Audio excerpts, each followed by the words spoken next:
Yo, YouTube, what's up with your boy? Sports and Fitness Rants. I'm back, guys. Click that like button. Subscribe to my channel. What's up, y'all? Welcome back, guys.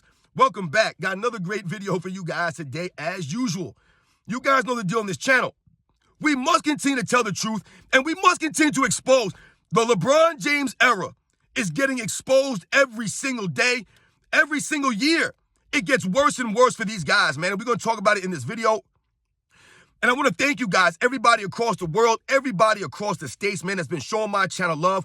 Much respect to everybody out there, man. Everybody in England, everybody in Germany, France, Belgium, Canada, the Philippines, Australia, New Zealand, Monte Carlo, Poland, everybody in Japan, everybody in Serbia, everybody in Kenya, Trinidad and Tobago, Jamaica, the Bahamas. Much respect to everybody out there, guys. Thank you for supporting my channel. It means a lot to me, man. I am truly humbled. Everyone across the states, man, everybody in LA, New York, everybody in DC, ATL, Indianapolis, everybody down in Texas, everybody in North Carolina. Much respect to all of you guys, man. Thank you for supporting my channel. If I missed you guys, I'm sorry, man. I appreciate and respect all of it, guys. And you guys know what to do, man. Turn the volume all the way up. Hit that play button. Remember, these videos are for educational purposes. And let's roll. So, yes, guys, the LeBron James era is being exposed. They have become exposed over the last several years. I want to say over the last 5 years or so, 6 years, the LeBron James era has completely taken a nosedive, right? They've been exposed. And what am I talking about? What is the LeBron James era? The LeBron James era, like I told you guys, is from 2010 to 2020. That's what I would consider his era, right? We consider Michael Jordan's era the 90s, even though we know he was dominant in the 80s, right, individually. But that was not, we don't consider the 80s his era, right? That's Magic, Bird, those guys. But the 90s, that's when we consider Michael Jordan's era, right? And in the 2010s, we can consider LeBron James' era, right? Like I've told you guys, like Kobe Bryant, Kevin Garnett, Tim Duncan, Dirk Nowitzki, the Jason Kidds, right? These guys, Steve Nash, they were at the ends of their careers, right? That's not their era. Their era was the 2000s, right? That's what I'm saying. In the 2010s, the LeBron era, we have guys like who? LeBron James, Kevin Durant, Steph Curry, James Harden, Russell Westbrook, right? These are the guys of his era, right? And I would consider guys like Giannis, Embiid, Luka Doncic, Nikola Jokic, right? These guys, Trae Young, some of these other guys, I would consider them the 2020s, right? I wouldn't consider the 2010s their era, all right? So let's get that understood right there. Even a guy like a Kyrie Irving, you could put in the 2010s as their era. A Kawhi Leonard, a Paul George, right? These guys. But when I say the LeBron James era is being exposed, they are. If we think about the last 3-4 seasons now, right? And we think about those players I mentioned in the LeBron James era, they have exposed his era. And why am I saying this? Because we always hear the LeBron James fan club, right? And a lot of fans of this era, the guys like JJ Rexx, these podcasters, the mainstream media, they will always tear down past eras, the 90s, the 80s, the 70s, the 60s, right? They'll always tear these eras down, the early 2000s, right? As not being as great as this era, right? They'll always tell us that this era is the most skilled, these guys are the most athletic, right? All this stuff they'll say about this era. The 2010s, they've been saying this stuff about these guys in the LeBron James era, and I'm not buying it. They have been exposed. So who are the best players of this era? LeBron James, obviously, he's been exposed, right? LeBron James, we've done videos on LeBron James, the flopping, right? The team hopping, right? The poor sportsmanship, the poor leadership. This is LeBron James, right? The lack of game, right? Never developed a game over these years. He's been exposed, right? Which is why he's been very inconsistent in his career, right? He wins, then he loses, then he wins, then he loses, right? His teams are really not that great. Look at his team right now this year. They always start off slow, right? They always need help from the referees. They always need trades. LeBron James has been exposed, right? He's nowhere close to Michael Jordan. We all get that. But who else has been exposed in this era? Kevin Durant. Let's think about Kevin Durant. I did a video on him the other day. He is not a leader. He is soft. He's a front runner. Look at the moves that Kevin Durant's made over the last 5 seasons. These are the moves that he's learned from LeBron James, right? They're all taking a page from LeBron James' book, teaming up with Steph Curry, right, in the Warriors, then bouncing to Brooklyn with Kyrie Irving and James Harden, and now he's on the Phoenix Suns with Devin Booker and a Bradley Beal. Kevin Durant can never be the leader of his own team. Even when he was on OKC, I will challenge you that Russell Westbrook was the real leader of that team. No, Russell Westbrook was not their best player, but he was the heart and soul. He was their leader. He was the one showing emotion. Kevin Durant just wants to go to work, do his job, and go home. He don't want to do no extra stuff. He don't want no responsibility. He don't want no burden, right? So he don't want the blame placed on him. So they'll put the blame on Russell Westbrook all those years, right? And then they'll make it seem like, oh, Kevin Durant couldn't win with Russell Westbrook. What are you supposed to do? Well, it seems to me that Kevin Durant can't win with anybody unless he's on a super stacked team, right, where he can be a front runner. Where was all that confidence and bravado on the Brooklyn Nets? Where was all of that on the Phoenix Suns so far? The man can't even play any games. The man's not a leader, right? And the Suns do not look that great. And what will people point to? Oh, well, Bradley Beal only played one game and Devin Booker. Once again, Kevin Durant needs a whole army behind him for him to be successful, right? Once again, this era being exposed, these guys need to team hop. They need to team up with each other. They cannot lead teams themselves. They cannot carry teams. They cannot do it. Who else in this era? Steph Curry. Let's think about that, Steph Curry. Steph Curry allowing Kevin Durant to come to his team. See, a lot of people don't give Steph Curry any flack for that. They give it to Kevin Durant, and rightfully so. However, we must remember that Steph Curry was the leader of the Warriors.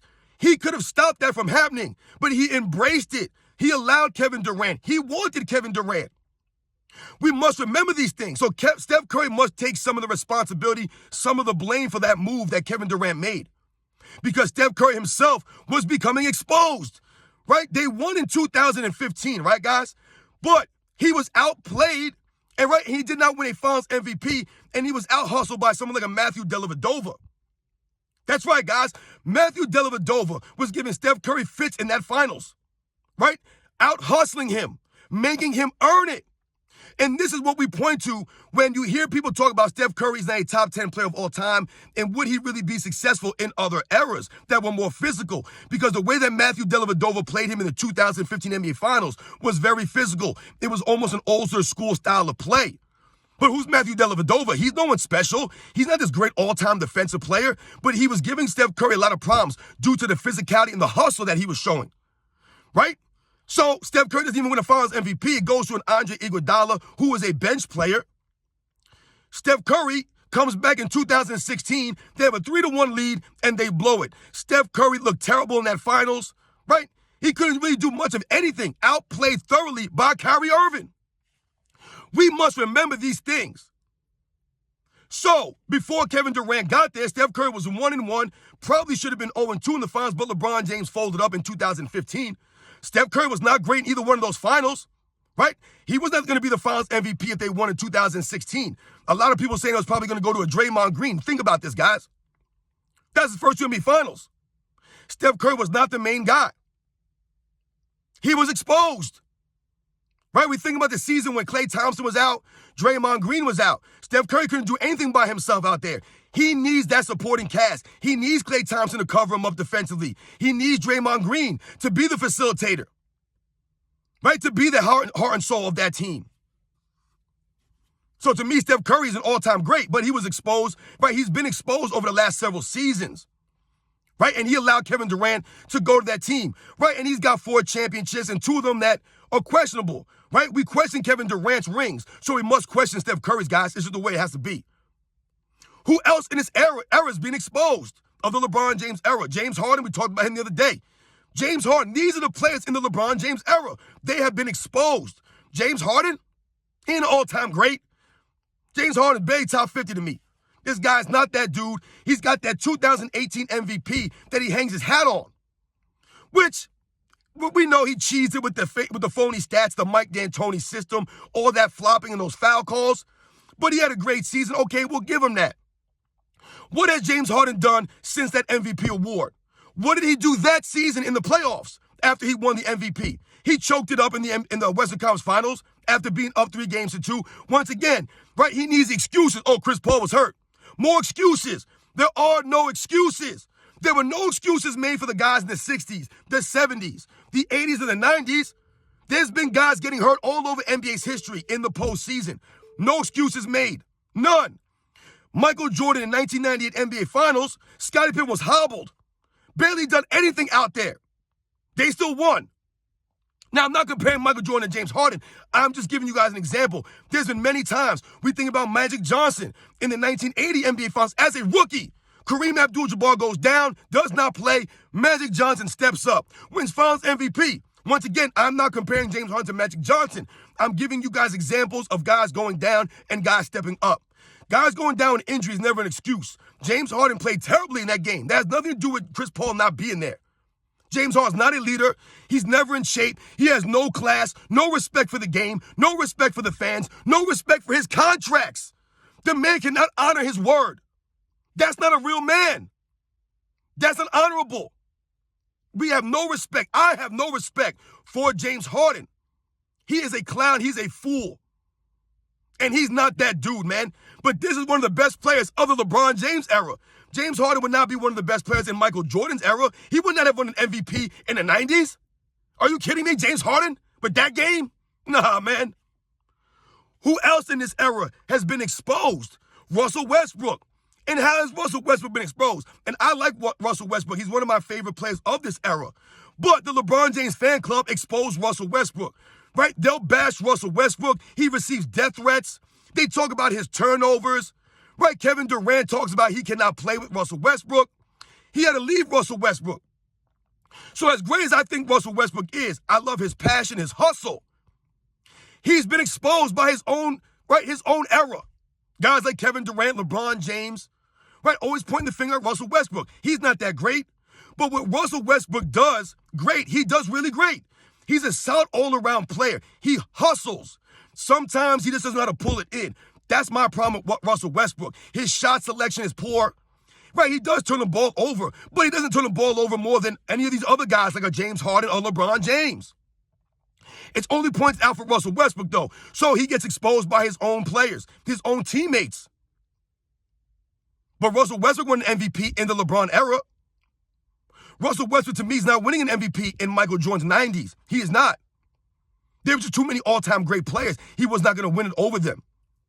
But he won in the LeBron James era, averaging a triple-double for multiple seasons in this era. So once again, Russell Westbrook exposes the LeBron James era as a stat-heavy era. Right? It's funny, though. Russell Westbrook's triple-doubles never get celebrated, right? I talked about this. But the LeBron James triple-doubles were always celebrated. The man averaged triple-double for 3 straight seasons. No one cares. No one cares. If LeBron James would have done that, if he would have averaged a triple-double for 3 consecutive seasons, could you imagine when Nick Wright and Shannon Sharp and Gilbert Arenas and J.J. Redick and all these guys, Kendrick Perkins, they would not stop talking about this. They would be, oh, that makes him the GOAT. No doubt, it's over. This conversation's over. He averaged a triple-double for 3 straight seasons. The double standards there. The LeBron James era. Who else in the LeBron James era has been exposed?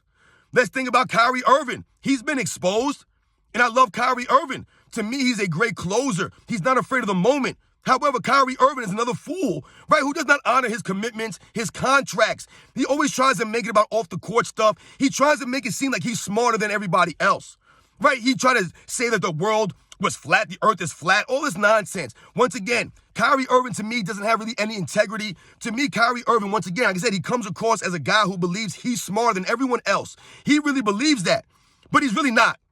And to me, he's been exposed as a guy who won't be on the court, right? He won't be there when you need him. He's not dependable. He's not reliable.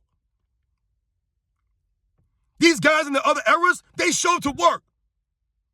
They didn't let off the court and personal issues stop them from victory or get in the way of them winning. That's your job, man. Show up to work. I don't want to hear about this nonsense, man. I don't want to hear about it. This Kyrie Irving, what happened to him in Boston? Right? They couldn't rely on him in Boston, so he left them. Right? The same way he left Cleveland because he didn't want to play with LeBron James, so he exposed LeBron James right there. And then Kyrie Irving exposed himself on Boston with the nonsense. He could have been a leader for these young guys, but he didn't do that. Then he goes to Brooklyn. What happened in Brooklyn? They get Steve Nash fired, him and Kevin Durant. Kyrie Irving talking about we don't need no coach. What kind of nonsense is this, man? Once again, Kyrie Irving thinking he's smarter than he is. Kyrie Irving, man, he don't even have any common sense, it seems to me. He's not that intelligent. And he's never there when you need him. And now what? Now he's on the Dallas Mavericks now, right? Because he wanted out of Brooklyn. Once again, these guys just love forcing these trades, right? Demanding, I want out of here. You're going to trade me. Who does this nonsense? No honor. And now he's in Dallas.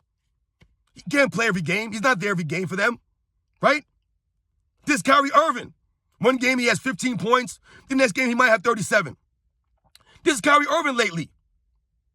Like I said, I think he's a great closer, and I think he's not afraid of the moment. I like his overall game. But he's been exposed, man. Right? He's not dependable. He's been bouncing around now. This is LeBron James era. Right? I haven't even mentioned someone like a Ben Simmons who's been doing this nonsense, even though I really wouldn't consider him the LeBron James era. How about Kawhi Leonard? Kawhi Leonard, who everybody kept saying was like Kobe Bryant. He was like Michael Jordan.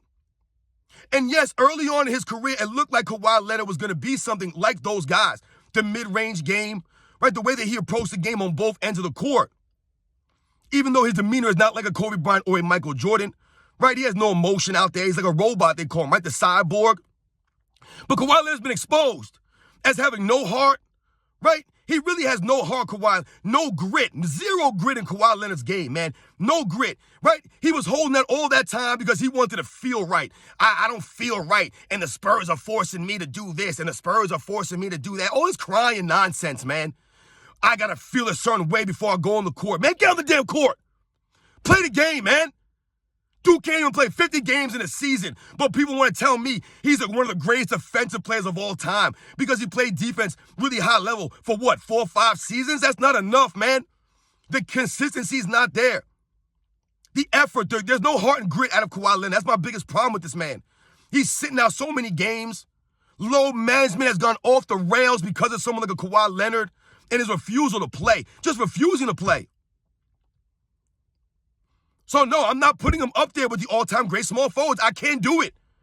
Not until this man can play 82 games, at least give me 75 games in a season, man, for a couple of years here. I'm so tired of hearing about this guy and his injuries, and he needs to recover from this, and he can't play back-to-backs, and he can't play this many. I'm tired of this nonsense, man. I can't put you with the legends if that's what you're going to do. That's how you're going to carry yourself throughout your career. And this is the LeBron James era, the load management era, the flopping era. This is his era. These are the great players of his era. They've been exposed, man, as not being that great. You compare it to a Michael Jordan's era, it's not even close, man. Michael Jordan, Hakeem Olajuwon, Shaquille O'Neal, David Robinson, Patrick Ewing, Charles Barkley, Karl Malone, John Stockton. I mean, my goodness, man. Gary Payton, Sean Kemp. The guys everywhere. Scottie Pippen, Dennis Rodman. What are we talking about here? All those guys had heart, hustle. They had grit to them. They showed up. They didn't team up with each other. They didn't load manage. They competed. They were competitive. They were competitors. This era, not really. Not really, man. They've all been exposed, and LeBron James has been exposed with all these guys because they're always trying to pump up LeBron James' era as the greatest era, and these guys are so much more talented and all this stuff. Where's the talent? Where is it? These guys never even playing. You guys know the deal, man. This era is a clown show, man. And we hope that this next era, the Luka Doncic, the Nikola Jokic, the Giannis's, the Joel Embiid, even though Joel Embiid to me is a clown also, he never plays. But we're hoping that these guys can take the game into the future and they'll show up. They'll be there. They'll hustle. They'll respect the game. They'll carry themselves with some honor, some class. Because that 2010s era, they let us down, man.